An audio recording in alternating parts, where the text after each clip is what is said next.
ആരും എന്നെ ഇവിടെ കേൾക്കുന്നുണ്ട്, ആരും എന്നെ കാണുന്നുണ്ട്.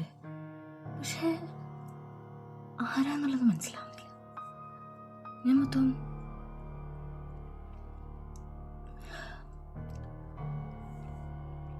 ഇവിടുത്തെ ഓരോ വായുവിനും എന്നെ കേൾക്കാൻ പറ്റും.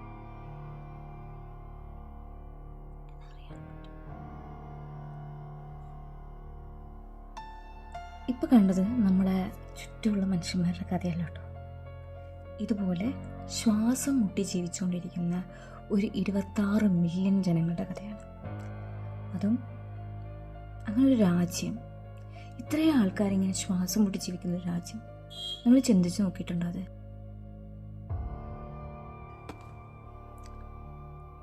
ഒരു ദിവസം ഇൻ്റർനെറ്റ് ഇല്ലാതെ ജീവിക്കാൻ പറ്റുമോ? പറ്റുമെന്നായിരിക്കും.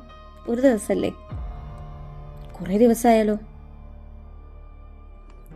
കുറേ ദിവസം ഈ വാട്സപ്പും ഇൻസ്റ്റഗ്രാമും ഇതൊന്നും ഇല്ലാതെ ജീവിക്കാൻ പറ്റുമോ? പോട്ടെ, എന്നാൽ ടി വി കാണാമെന്ന് വിചാരിക്കാം. പക്ഷെ ടി വിയിലൊന്നുമില്ല. ടി വിയിൽ സിനിമയില്ല, പാട്ടില്ല, ഇതൊന്നുമില്ല.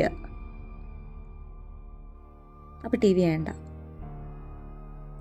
എന്നാൽ പിന്നെ ഞാനൊരു ഹോളിവുഡ് മൂവി എടുത്തിട്ട് കണ്ടാലോ? കൊന്നുകളയും എന്നെ.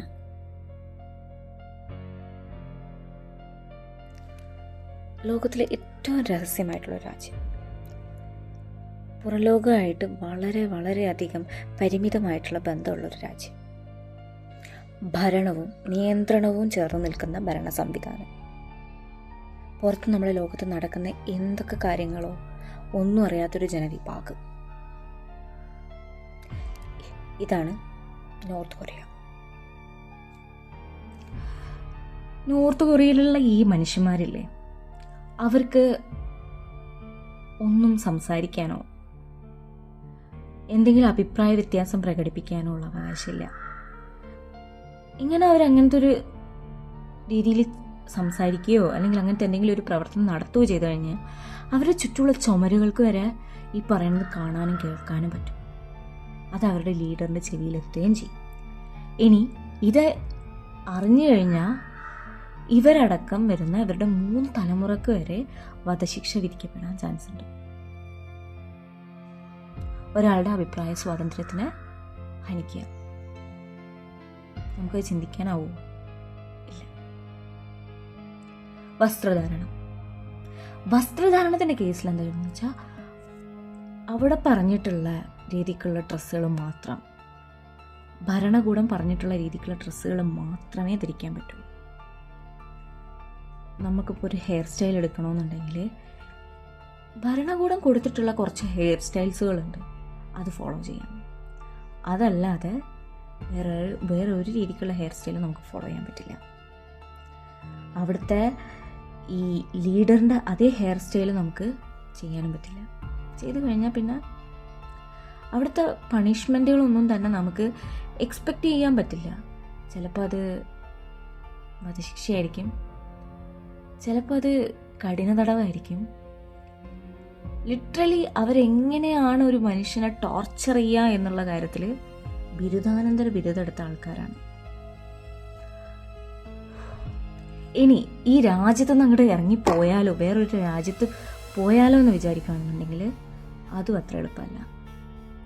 ഇങ്ങനെ പോകുന്ന ആൾക്കാരെയാണ് ഡിഫൻഡേഴ്സ് എന്ന് വിളിക്കുന്നത്.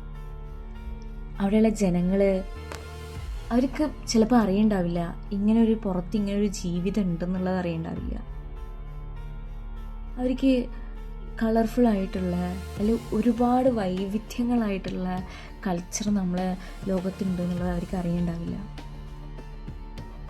ഒരുപക്ഷെ അവരത് അറിയാൻ ശ്രമിച്ചാലും ഭയം എന്നുള്ളൊരു വികാരം അവരെ പിന്നോട്ടേക്ക് വലിപ്പിക്കുന്നതായിരിക്കും. കാരണം ഒരു ഹോളിവുഡ് മൂവി കണ്ടു കഴിഞ്ഞാൽ മരണപ്പെടും എന്നുള്ളത്, അതും ചിലപ്പോൾ നമ്മൾ 3 തലമുറ വരെ ശിക്ഷിക്കപ്പെടും. അപ്പം അങ്ങനൊരു റിസ്കിന് നമ്മൾ ആരും എടുത്തു ചാടില്ലല്ലോ.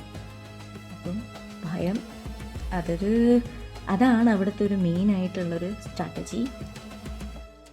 ലിറ്ററലി ഈ 26 മില്യൺ ജനങ്ങൾ എന്തിനോ വേണ്ടി ജീവിക്കുന്നു. അവർക്ക് അറിയില്ല അവരുടെ ജീവിതത്തിൻ്റെ പർപ്പസ്.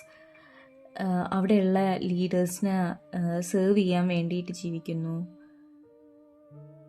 ഒരു നമുക്ക് ആലോചിക്കുമ്പം തന്നെ ഒരു ശ്വാസം മുട്ട് തരുന്നൊരു തരം ജീവിതാനുഭവമാണ് അവിടെയുള്ള ആൾക്കാർക്ക്.